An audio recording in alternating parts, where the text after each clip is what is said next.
call me old man Wade. Damn you, old man! Wait. Old ass man. Shut up, old man. You smell like fart. No, man!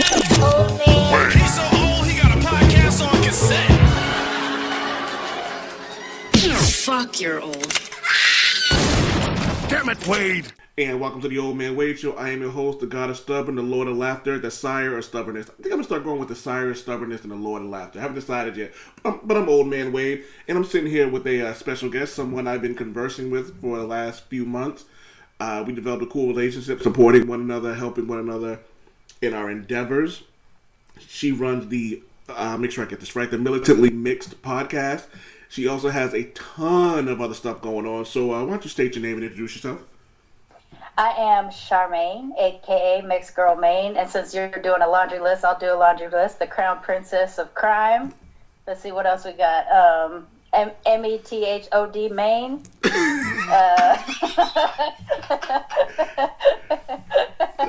right, let me just put that down under podcast titles now. I love that one. That makes me so happy. It's what I sing along when the song comes on too. But yeah, I run the Main Hustle Media Podcast Network, and I host Militantly Mixed. I co-host Blurred Comics with my boy Blurred Vision, and I produce Black Radical Queer with Javi and Nicole. So that's all the things I got. I feel like there's more. I swear to Odin, which you laughed at earlier. I swear there's more. Or 4 more coming. All right, edit point 1 minute 20 seconds.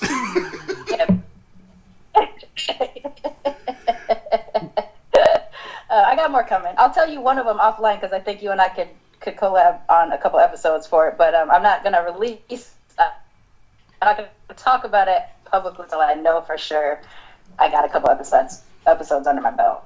I actually dig that. Jill Scott said something on the Breakfast Club where she talked about how it's unfortunate that you can't talk about your endeavors without people kind of judging them. You know what I mean?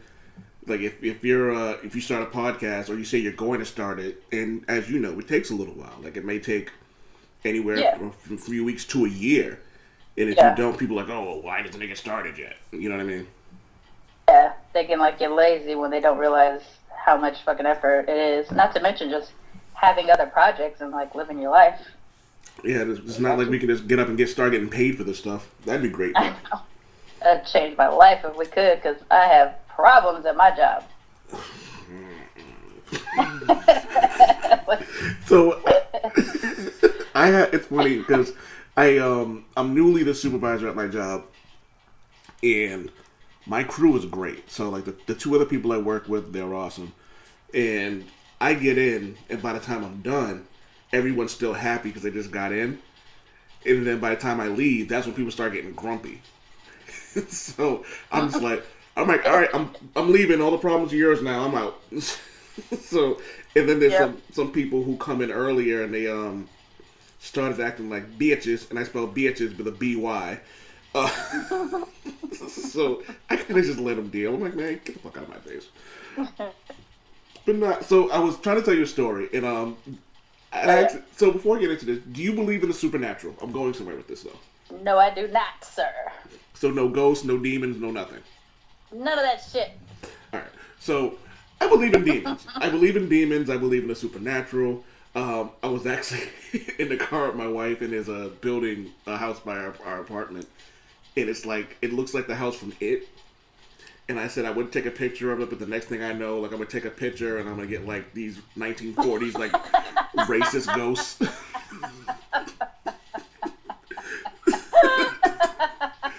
So I don't know, and it's funny because what I was looking up had nothing to do with recommended. I think I was watching clips of like Joe Budden, and then it goes the next clip was 5 demons you should not summon. I'm like, whoa. What? What do you mean should not summon? I don't know. It's like who's it? Okay, so I have questions. One, someone saw that video because it was 1.5 million views. So multiple people saw this video and then tried to summon him.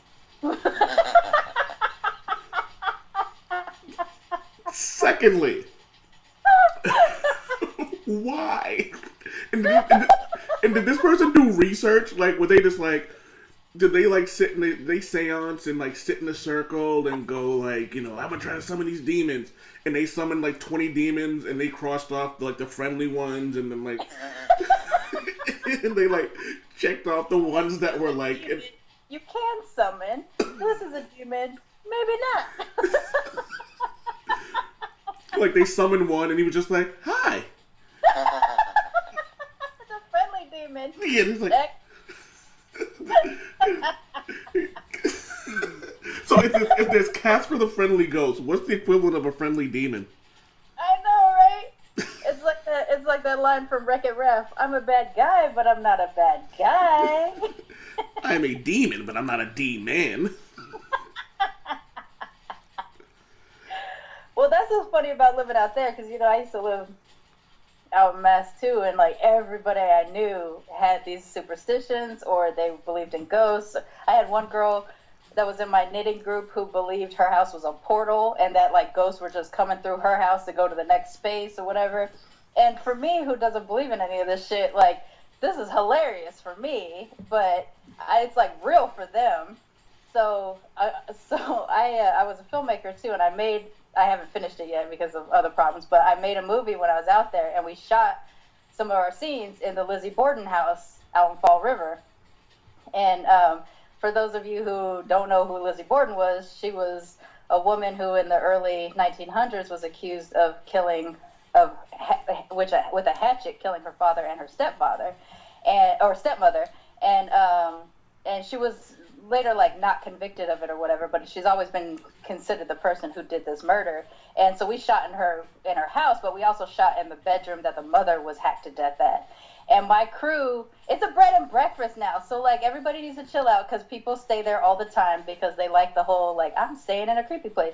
Well, we shot in the room that the mother was hacked to death in, and my crew, half of them was freaking out. They couldn't deal with it, and so I laid down in the same spot that the mom had died in. And I thought and that's when the Old Man Wade show. I thought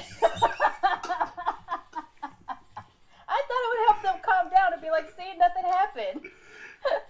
Man, listen, I know that, what is it? There are known knowns, and there are known knowns, known unknowns, and unknown unknowns. I am not fucking with the unknown unknowns, man. I mean, nothing happened, but yeah, it freaked people out. They couldn't handle it. And all I'm saying is, Ouija boards are made by Hasbro, and Lizzie Borden house is a bed and breakfast, so. Alright, so I have a Ouija board story. So my wife was previously engaged before we even met, and her fiance died. She's talked about this on the show, so it's not like personal information. And she's told this story about how after he died, her and her friends sat naked and used a Ouija board. Why they had to be naked though? I don't know, man. Look, I don't question it or whatever. So she said that they used the Ouija board, and she says that they summoned somebody who drowned, and then they could hear water like coming from like the walls. And I went, yeah, see, this is why I don't fuck with stuff like that. And I don't know if I talked about this on a podcast. And, we were both laying in bed, and I swear to God, our old house was haunted. Which in Massachusetts, you have to declare if you sell it. And so, of course, fucking Massachusetts. I didn't know that rule. You have to declare it? Seriously? Yeah, you have to declare it in a sales contract that your house is haunted. Oh, we're gonna speak on this when I'm done. Yeah. So, act of God, act of demon. So we were laying in bed, and we both like knocked the F out. And she like, I get up and I go, "What are you doing?" She goes, and she's like mad at me, and she's like, "What?" I'm like, "Why are you touching my face?" She goes, "I didn't touch your face. You're already touching my face." I'm like, "Maria, I just woke up. I didn't touch you." And we kind of both looked at each other and were like, I'm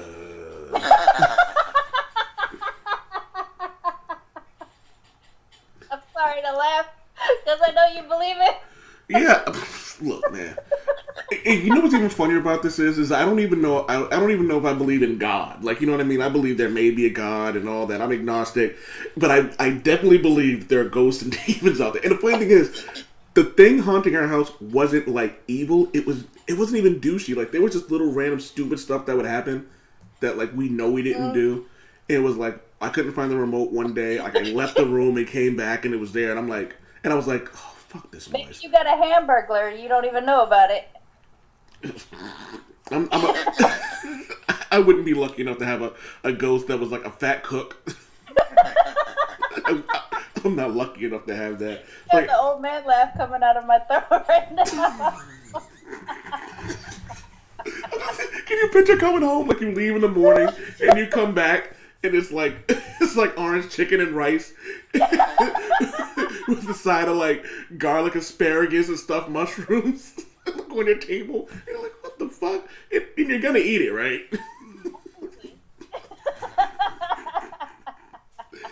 Oh my god. Okay. No remembering of what we decided we were going to talk about today, but let's keep this going. Alright, fuck it. Is there anything like weird that you believe in? See, no, this is, I don't think so.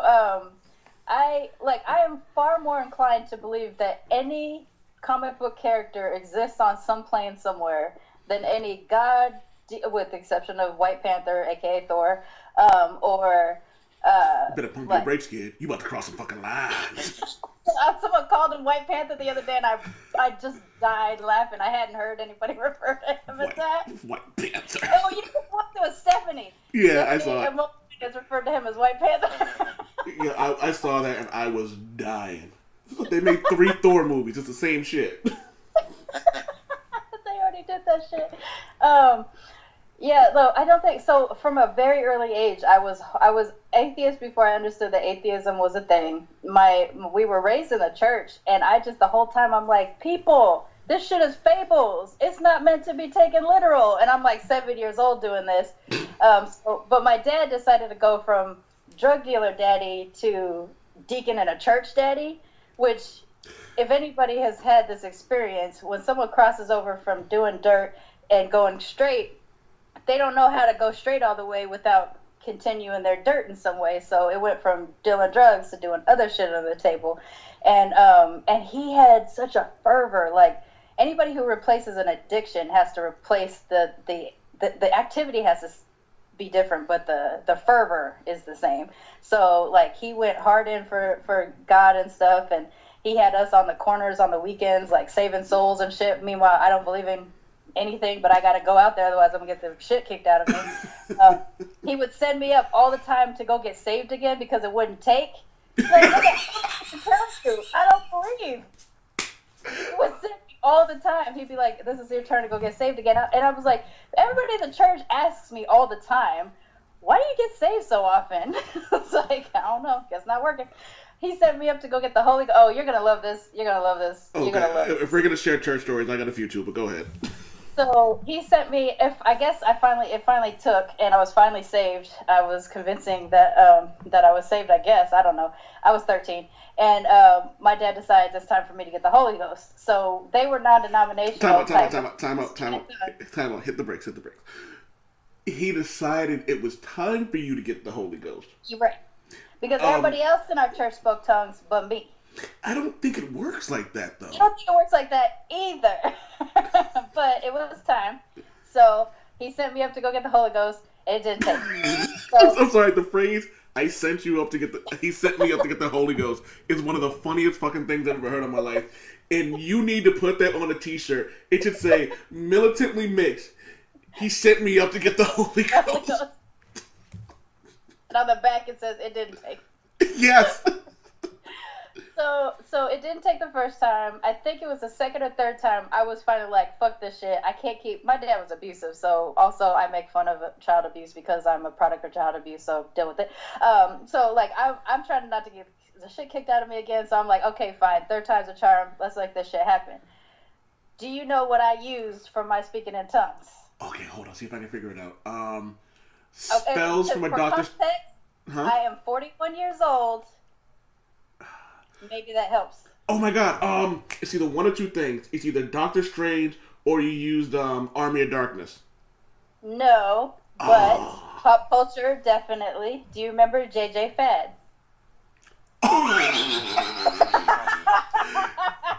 Okay. For the listeners who don't know, please recite it, because So it opens with JJ Fad, and we're here to rock. It's like us can never be stopped. Three of us said, I can't do it. I can't do the whole thing. But it ends on yeah. oh my god, hip hop saves lives and apparently saves souls. Saved lives that day. So I'm over here, and mind you, my dumb ass is at a black church in Long Beach on the border of Compton doing Sumaluma Dumaluma for my tongues. And no one picked up on it? Nerve. I had nerve. I had to slow it down or speed it up just in case, depending on the age of the person that was around me, so I wouldn't get busted. Because my dad didn't listen to hip hop. My dad was a self-hating black dude, so. What was that? Is that, I feel like that was something from Chasing, no, it was, what was it from, Chasing Amy? Nigga Hating Coon? Yeah. Okay, that it was popular. What was the name of that car? Yeah, that's what it was. So, yes, I got saved, quotation figures, and I got the Holy Spirit, and I used, thanks to JJ. If I ever meet any one of these women, I will hug them and thank them for saving my ass, because they gave me the tongue. I was filled with the JJ Fad. I was filled with the JJ Fad. There was one kid in that church around your age who was like, had their eyes closed and then looked up at you like... Don't think I didn't get eye contact on a regular basis. I had so much nerve. I was grasping for straws. I didn't know what to do. I get a look sometimes and be like, shut up. Shut up. Don't look at me. Don't tell my dad. Oh, you were too... And it was funny because this song didn't happen. It would have been great, the Bone Thugs. Suddenly gotta give it the ghost. I was too old for that. So I think I've talked about my my introduction to religion on the show, but my grandmother, God rest her soul, was into the church, but she was realistically into the church. And by that I mean she understood that like this is something that like, would be beneficial. But she never really pushed me to like get baptized. She never pushed me to go do things. I just did them on my own free will. When I, God, I don't think I've ever said this on air, but when I went to go join the church, I did it because I was trying to get laid. Right.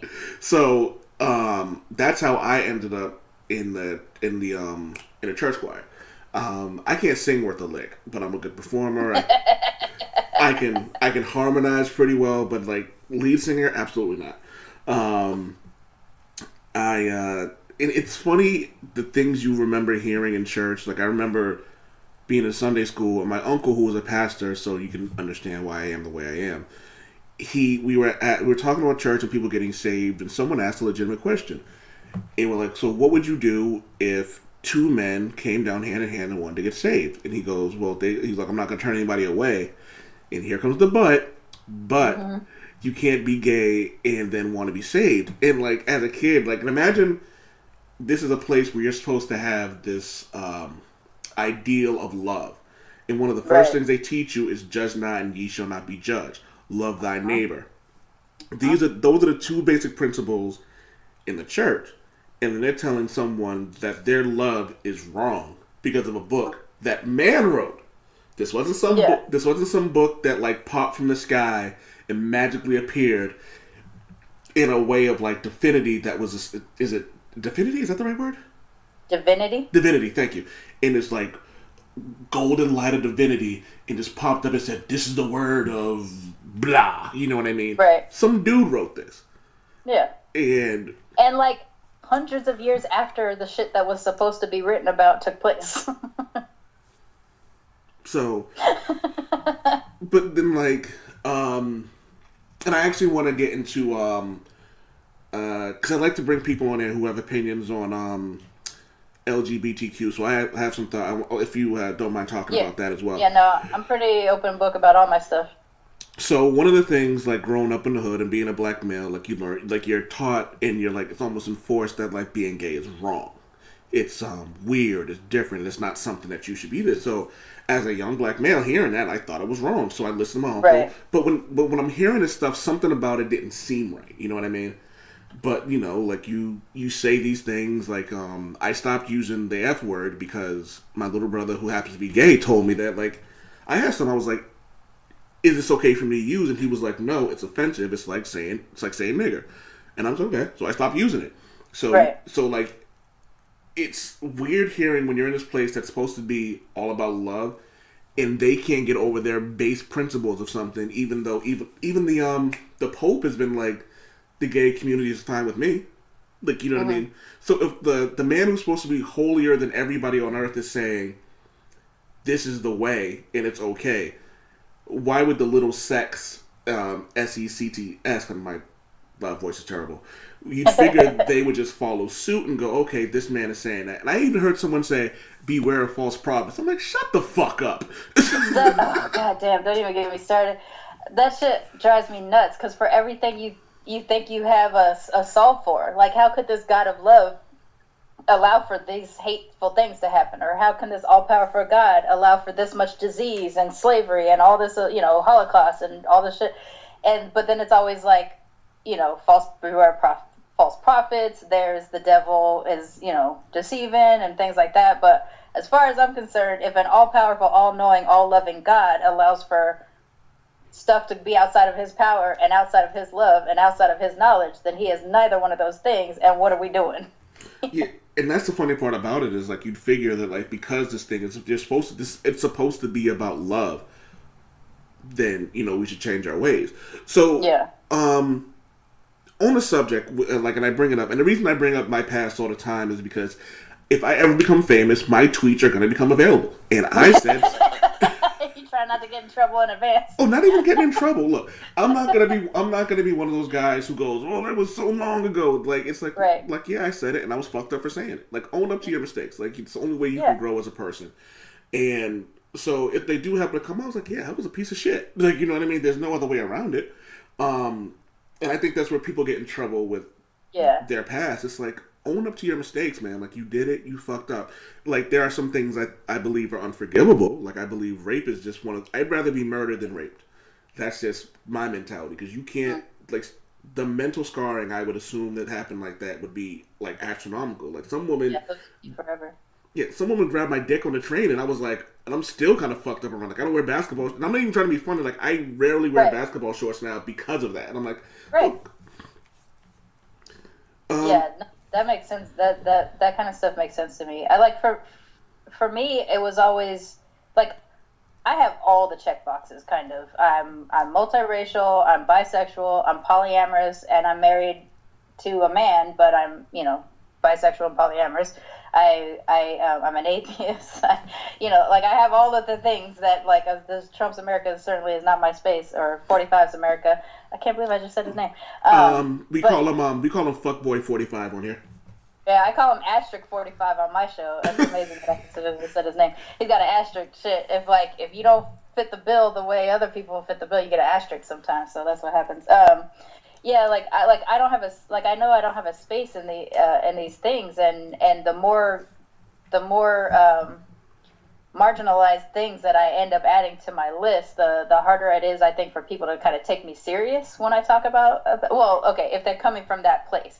So a person who is like a hardcore Christian and they grew up with all these certain values and everything like that, and they're being taught their whole lives, gay is wrong, non-believing is wrong, multiple marriages or whatever kind of stuff like that, multiple sex partners is wrong, things, I'm never going to be able to be the person who helps convince them otherwise. I try to live my life in such a way that if people were to see me, they go, oh, all these ideas I had about a person that was gay, or a person that was, I'm polyamorous, but people always think we're polygamists or swingers or something like that, or a person that was atheist. actually you're not at all what I thought, and so maybe I need to do a little bit of education, and then later on down the line I can correct and adjust my behavior. Like you say, you used to say the F word, and then you ask somebody and they're like, no, this is why it's offensive, and you're like, oh, okay, I've now been educated, I've acknowledged where my fault was, ignorance was the start of it, and then it was just continued behavior, and then someone told you to correct your behavior, and you corrected it. Boom, that's fine. And you don't even have to necessarily be apologetic about your past, because you come from a place of not knowing, and then you learned and adjusted. So at least that's the way I feel about that kind of stuff. Yeah, and it's funny because everyone, like, and I, excuse me, and I agree with that sentiment. Like, I apologize because I just know what it's like to come from, and considering, as you said, you check all the boxes. I know what it's like to be in a position of a race that's been treated bad. I'm a big black male. Like, I have to worry about getting shot by random cops. Maybe not so much in Boston, but if I go out of the city, if I go to any of the southern states, I have to watch my demeanor because I might be one of those, oh, you, excuse my language, you one of them proud niggers. I'm like, no. Yeah. Like, you know what I mean? So so I understand how, like, sometimes that, like, you see people in their past and it's just like, well, how do you feel about that? And it's more than just apologizing. Like, what have you done since then? Like, to correct, yeah. Like, for me, like, I've learned. Like, I constantly try to learn things that I'm ignorant about. My homegirl Shenanigans, she, like, I can always text her and go, hey, I have a question about this in the gay community. I have a question about this when it comes to polyamory lifestyle. I have these questions about this. So I can go to them and without feeling like I'm being, like, treated like a stain. And I'm pretty sure if I came to you and said, hey, I have a question about this, you're not going to look at it as, like, me being mean. You're looking at, like, I'm coming from a place of, like, not knowing. Right. And I think people don't understand. I think that's where a lot of people lose it when people ask them questions. If you come at them with negative energy, it's going to deter them from asking these questions. And it's going to keep them. It's going to keep them in this place where the ignorant cycle will continue. When you get the fuckboy 45s, when you get the Mike Penises of the world, who knows what their past is, and I'm not excusing it. They can both go fuck themselves. Right. But, like, who knows if, like, they didn't get like someone didn't just hug them one day and go, you're wrong. Your opinions are detrimental to the world. You know what I mean? So who knows? Like, or maybe they're just shitty people. Maybe they're demons, for all I fucking know. Maybe that. Well, I think, like, empathy at the basics of everything, a lack of empathy is going to be the thing that either prevents you from schooling a person to come out of that behavior, or prevents them from learning or being willing to learn. I mean, a person like Asterisk 45, who has been raised in affluence his entire life, who has only ever seen other people as people who are there to serve him, how are you going to expect that man to ever have empathy? So sitting there and trying to have a conversation with him that's like, hey, black people, their lives matter, they're important, they're, important as a part, they're important people to have in the country or in your companies or this or that. And he's just like, nah, because I've only ever seen them in subservient roles or something like that. So why should they matter? You're never going to fix that. He's 70 years old. We're not getting there. So at this point, maybe when he was a kid, it's like, oh shit, we got to try to get him now and fix this stuff. But he's 70 years old. That kind of stuff, now he can be disregarded. Like, it's been years that he could be disregarded. Like, now it was like, we just got to get you out of causing harm to everybody else around you. That's where we're at with that. But maybe if we find someone who's like 15 to 25 and they just haven't been exposed yet, and we're like, well, here, let me expose you to some, like, this is a time in which, unfortunately, we have to give free education, where we're like, let me expose you to what other people are like, in the hopes that maybe you'll have empathy for other people and you'll have some humanity, and this will, shape the way you treat people or shape the way you are towards folks. But for me, and that's the one thing, like, I struggle between this being an educator for free and living my damn life. There's so many times when I wish I didn't have to, and yet if I don't take this moment because this opportunity presented itself, a person asked a question, or a person asked a question offensively. How could you do that? How could you let your husband fuck another woman? Well, okay, it's a little bit more complicated than that. Polyamory. Let's sit down. Let's have a conversation. Yeah. Like, if I don't take these opportunities, then I feel like I'm somehow responsible to a degree for whatever future ignorance they have. All I can do is try. If it doesn't absorb and they don't change their life or it doesn't alter their behavior, that's nothing I can do anything about. But at least I took this opportunity. So I don't mind talking about any of the things, and I don't even mind talking about where I'm trash, because I know like everybody's got their thing that they're trash in, and sometimes it just takes, again, a little bit of education, and then you stop being trash in that area. So I like to talk about it because of those things. But I'm quick to cut too if someone goes way off the rail. Oh yeah, fuck that noise. They like, I tell people, like, I use passive aggressiveness is like my forte, and the reason I have to be passive aggressive because my aggressive is a little too aggressive. Like, I'm aggressively passive. I'm the opposite. Nah, I'm very passive aggressive, and when I get aggressive, this one of my buddies I used to work with said I used to kill ants with a flamethrower. Damn. Because he said something. Oh, so he had made a joke.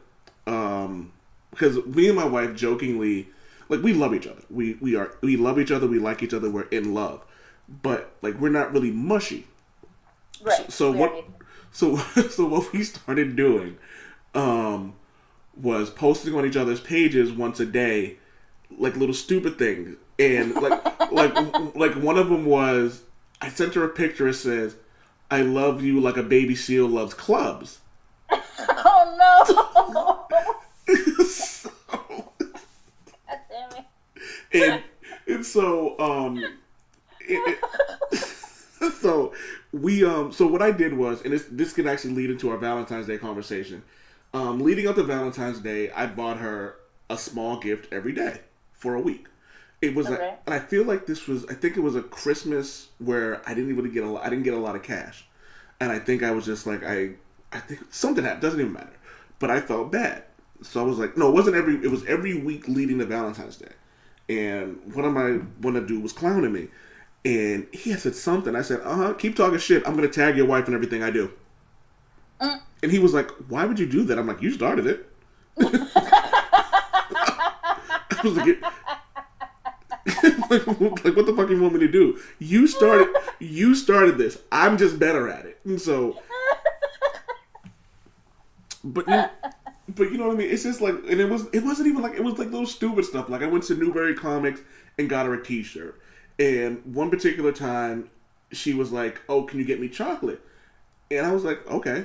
And I got her a 5-pound or 10-pound bar of Hershey's, and she was just like, really? I go, you want a chocolate? So what do you do? Chocolate. And so, yeah. So because so this gets into the other conversation we were gonna have. We were talking about Valentine's Day, and it got to the point one year where we celebrated Valentine's Day. Like, we made each other stuff. She made me this box when she used to work at a psych hospital for adolescent teens. And so on Valentine's Day, she was like, they did a lot of arts and crafts, and particularly for this Valentine's Day, they made memory boxes. So she made a memory box, she made a photo album, and, you know, I made her something. I think this was the most tedious thing I ever did. You know the little stupid heart chocks? Like the little candy ones, but they taste like chalk? I super glued a bunch of them into a heart on a giant chalkboard. Well, let me tell you, taking each, and here's the worst part, the sugar won't stick, so you have to lick each side of it, then use the glue, and then put it on there. And it was, but she appreciated it. It was something silly, like, you know what I mean? And I ran out of heart, so I had to, like, draw the other side of it. And then, so, like, the next year, we did so the following year, we had a, $20 limit. And then it was like, fuck that, I'm not doing $25. I'm not doing $20. And then so we exchanged gifts, and I go, did you go over the limit? She goes, yes. I go, okay, so did I. And then next year it was kind of like, then the next few years we did dinner. And then one year we were both like, do you give a shit about Valentine's? She goes, oh, thank God, no. I was like, okay, cool. So we don't have to do this shit ever again. And she was like, no. So, but this year, like, so the last couple of years we haven't done anything. This year I got her, I went to CVS, and I got her like a $1.25 like box of chocolates with Charlie Brown, because she calls me Charlie Brown. Like, I'm always Mr. Good Grief and woe is me, and Charlie Brown Christmas is one of my favorite things ever. So I got her a box of chocolates with the Charlie Brown logo on it, with Charlie Brown making something with Snoopy. And I woke up the next night to go to work, and it's on our cork board with Snoopy. I was like, oh, that's cool. So Valentine's Day is trash, but it does have it can be fun if you don't take it serious. What are because I've seen your posts and I loved every one of them. so what are your thoughts on Valentine's Day, and when did you wake up and just go, well, you know what, you were 7 years old when you realized God was...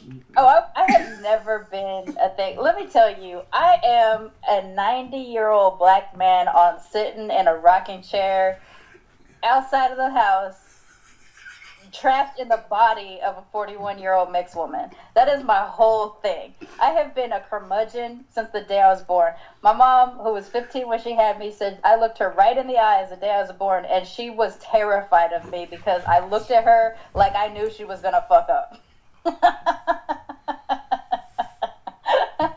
Like, you gonna ruin this shit. So I have always been curmudgeon-y. So for context for everybody who doesn't know me yet. Hold on. I'm sorry. Are you writing these shirt ideas down? Because the next one should be 14-year-old curmudgeon. Because you don't understand. I got a whole bunch of them. So like my dad is black and Caucasian British. His mother's from England. His father is from here. My mom her mother was from Japan, and her father is German, Irish, Appalachian, inbred. Somebody, West Virginia or somebody. So both of my grandfathers were GIs. They went to other countries. They found their brides. They brought them back. And I was raised, so ethnically I'm black, Japanese, and white, but culturally I'm black. Like I grew up black, grew up in the hood, border of Long Beach and Compton. Like that's my whole thing. So like I said, my spirit animal is an old black man sitting on a rocking chair on the porch, just shaking my fist at the world. And I just could never suffer anything. I couldn't suffer fools. I didn't want kids. I hated love. My grandmothers weren't very affectionate women, and they were the primary caretakers when I was young.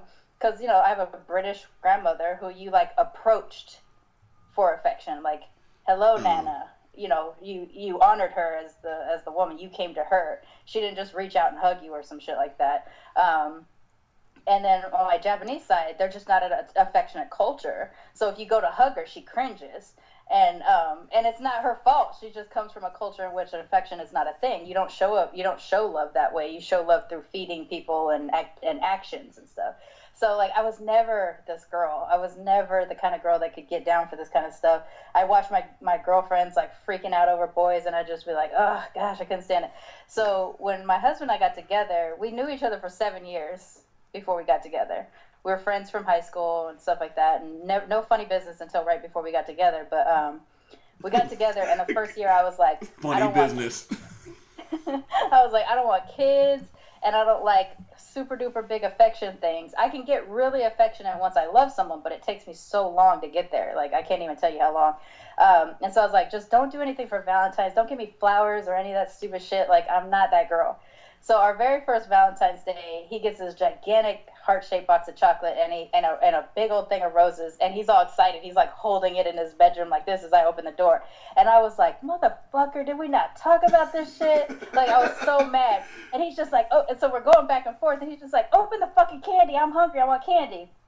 And I didn't put it together, but at the time, he didn't eat chocolate. Like, he didn't eat candies. He was like playing football. He was hella healthy and shit like that. So I was like, fine. And I rip open the lid of the heart-shaped box of chocolates, and he had taken all the chocolate out and replaced the paper cups with Carmex bottles. So oh, like my fucking God, that is beautiful. It is, right? So that shit made me start to want Valentine's type stuff, like, because this was like, I have been obsessively a fan of Carmex since I was 8 years old. There's always 7 under my pillow and 14 in my bag, and like, there's no place in the house you can't find one. And so this was just something that's like, it wasn't ever a conversation. It was just a thing people knew about me. Carmex bottles means that's Sharmane's. And so, he had me supplied. So I was like good to go for like the whole next 11 months. I didn't have to buy a single bottle of Carmex because he had me sorted. And then down the line, there was other things like that where he would do some sort of version of a handmade, really thoughtful thing. I was into photography at the time, so eventually he did one with the photography film canisters instead of, whatever, things like that. So that kind of stuff actually got me more into romantic gestures, but I still didn't want like people to know that I was into it. Like I didn't want to be that girl that someone was like, oh, Sharmane is really into that kind of stuff. I never wanted that rep. Like I don't get bent out of shape about that kind of stuff. And so now, and we've done it a couple times. I used to get him flowers because he was kind of the person that, like, he likes to be courted to a degree or whatever. So I used to give him like yellow flowers for seven yellow flowers because we were friends for 7 years, and then 7 red flowers because we had been together for 7 months or 7 years or whatever the fuck it was, So I used to do stuff like that for him. And it was usually that kind of thing. Like I'll buy him t-shirts for all the stuff he's into or little gifts here and there.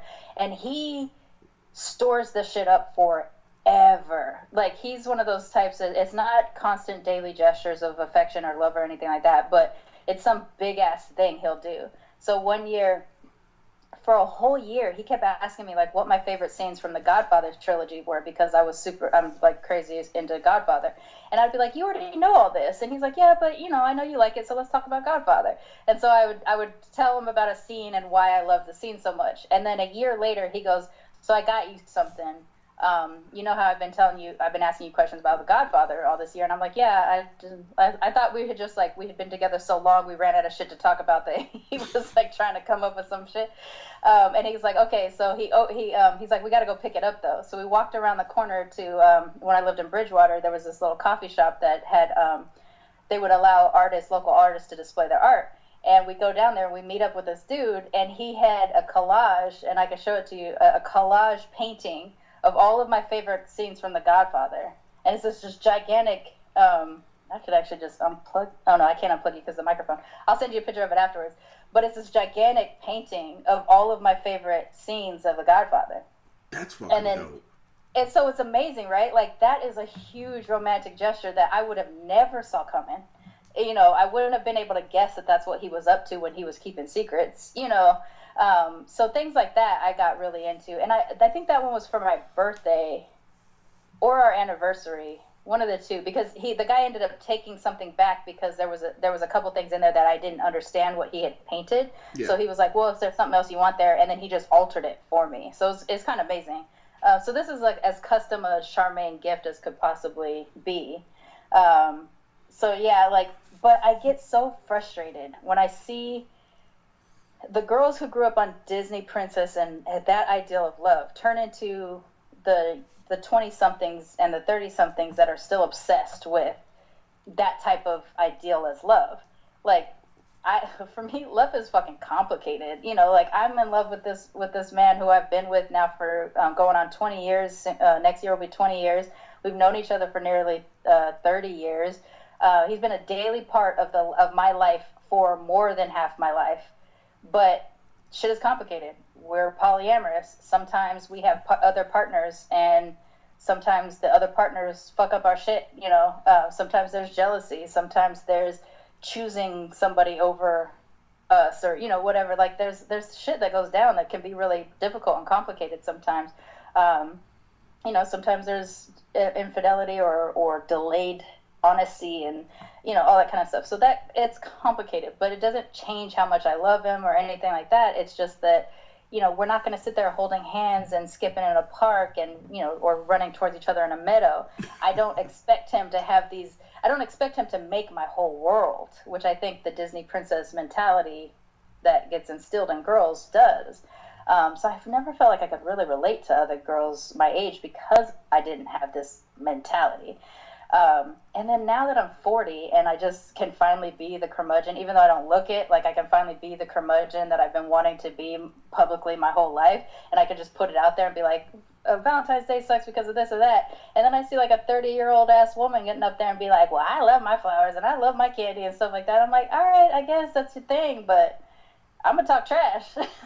Yeah, you know what's funny about that is, and this is I loved all of that. God, you really got to meet my wife. She's awesome. Oh, I hear her talking, and she doesn't give you no chance. Oh no.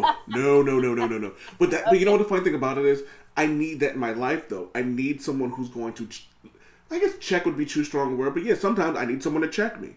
Like, you know what I mean? I've been very open about my mental health issues, and she's one of the reasons why I know that if I hit rock bottom, she'll be down there, like, she'll be the first person to throw a rope to bring me back up. But, we don't do, like, she's affectionate. She's super affectionate. She's super, tactile. But she's not, like, mushy.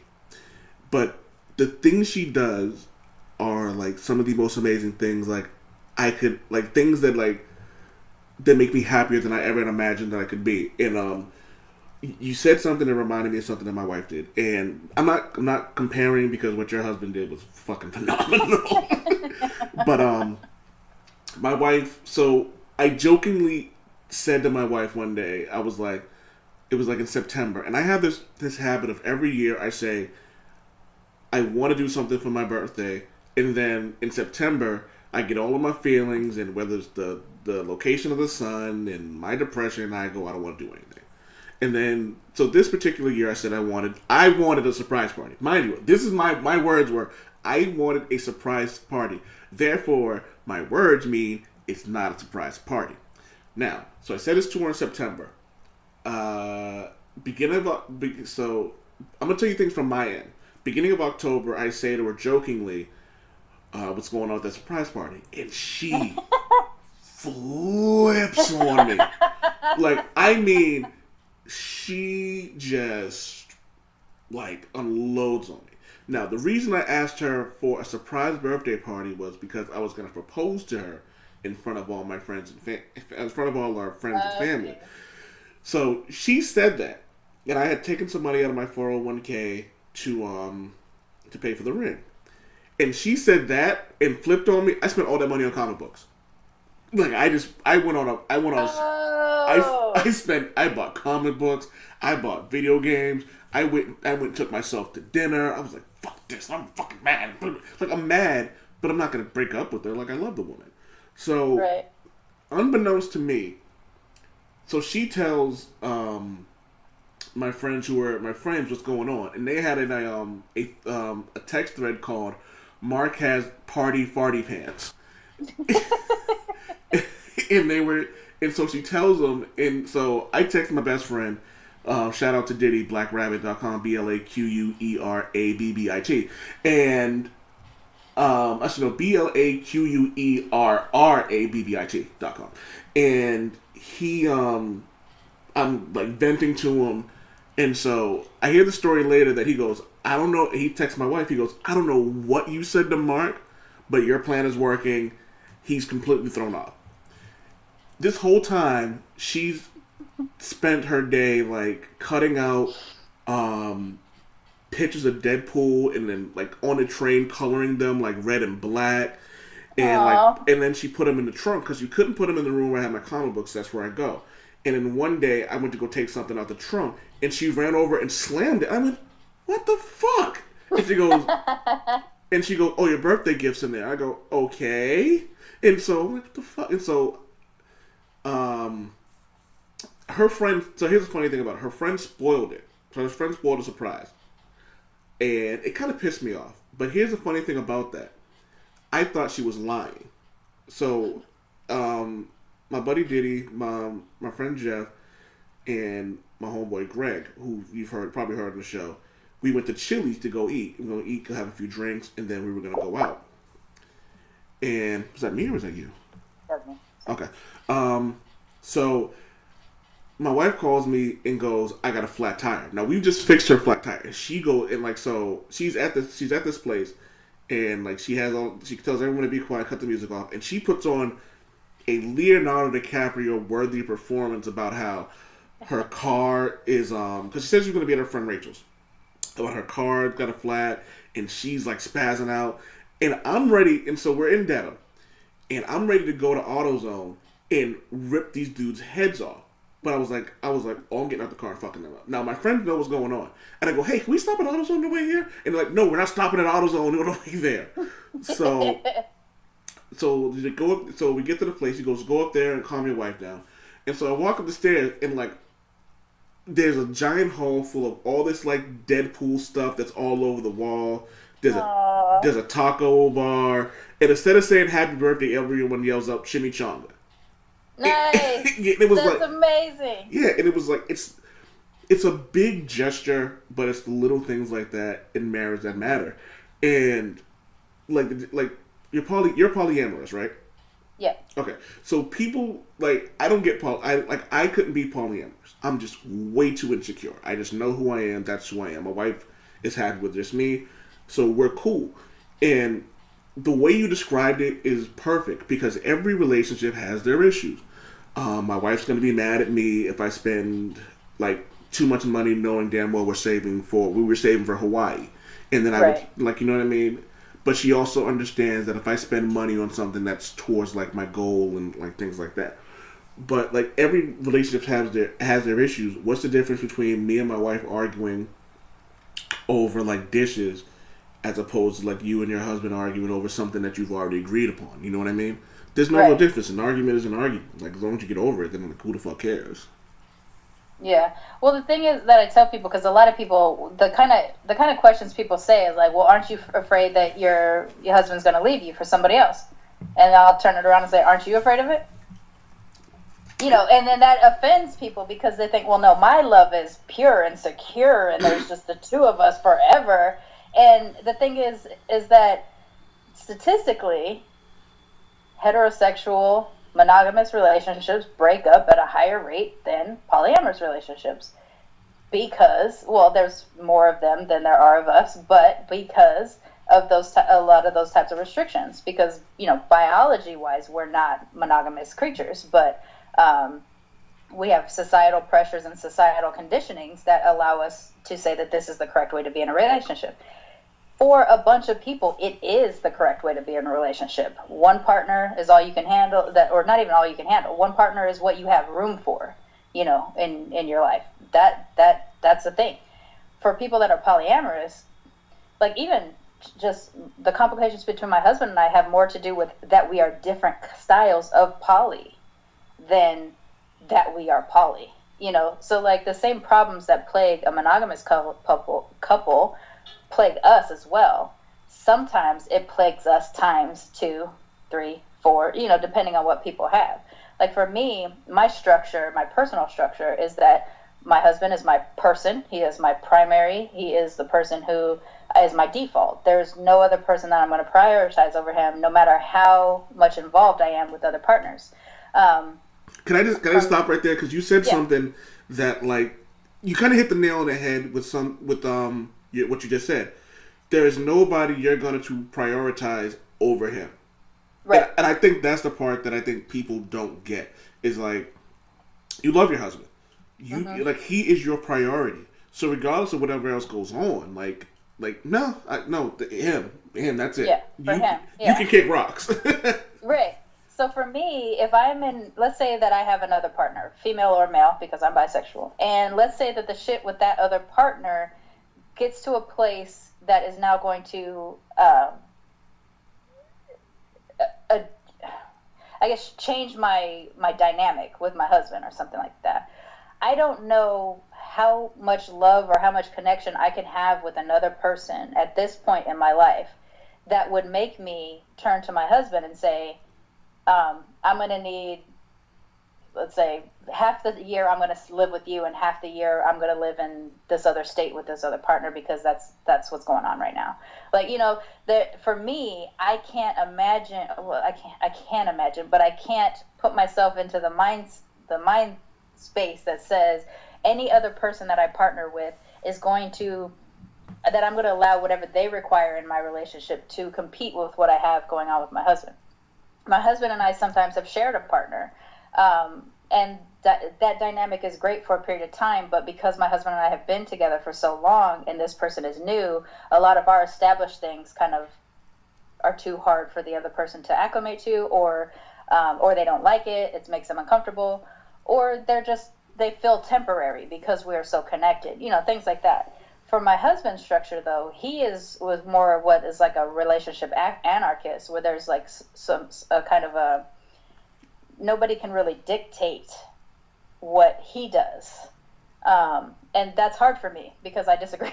Because he and I have been together for so long, it's hard to not think that, of course, I should take priority over any other partner because we have an established life, we have an established household, our cats, we have 5 Star Wars cats, all that kind of stuff. So if he's going to take big chunks of time out of our relationship, that's going to be difficult for me. So sometimes it's easier if we have a partner that we share, or at least we're friends with the other person's partner, because those people would know what our dynamic is. So yeah, we have complications because of that, but it's not because we are poly that our relationship has complications. We have complications because we're humans and we just gonna have we're gonna have partner problems, and that whether it's one partner or two. So like for me, I only seek out, and it's why I don't poly very often, is because I only seek out people who think of me as temporary. And so I'm kind of talking to someone right now that I'm not dating, but we have a very similar mentality where he's just like, I don't want to live with you. I don't want to be your everything, but on occasion, I want your time. Yeah. Great. Awesome. Because I live my life, you live your life. Sometimes we live our life together, and then boom, you're on your way. With my husband, he has kinks that I don't have.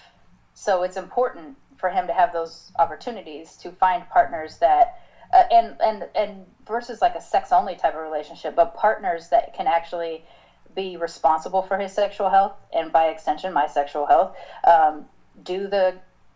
perform the kinks that they have that I don't have in a natural and real way, because they are they have those kinks, where I don't have to role play it and kind of role play it poorly because it's not my thing, stuff like that. Like, this is why our poly could work in times if we find the kind of partners that care about everybody involved, even the people that they're not involved with. Like, if he has a girlfriend who is aware of me, cares about me as a human, and is therefore thoughtful about me, then she's not going to step into spaces that would encroach upon me too much, because she's going to focus in this area that they're developing the relationship, and that'd be great. There's been times when I've dated women that have been on a text string with my husband, and then behind my back they plan a dinner, and then they take me out as a mutual date, even though they're not dating. That's kind of cute. That's cute. There's a lot of, right? It's sweet. There's a lot of things that can happen in poly that are really more enriching because you have more people involved in your life. And if all of your people in your polycule, is what it's called when everybody that's connected through a center point person, if they get along, that's just enhanced. It's kind of like we were talking about before we started recording, which is the glow up, right? If your show is about blackness and pop culture, and my show's about blackness and pop culture, and we're not in competition, but we're just enjoying each other, we're all lifting up together.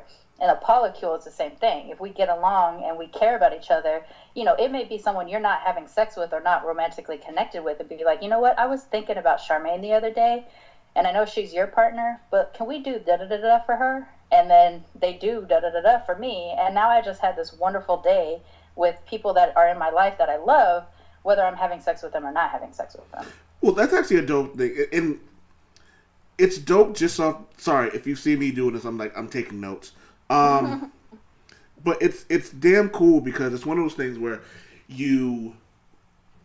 there's rules to this shit. Like, you know what I mean? Yeah. And so, like, you establish these things, and it's like...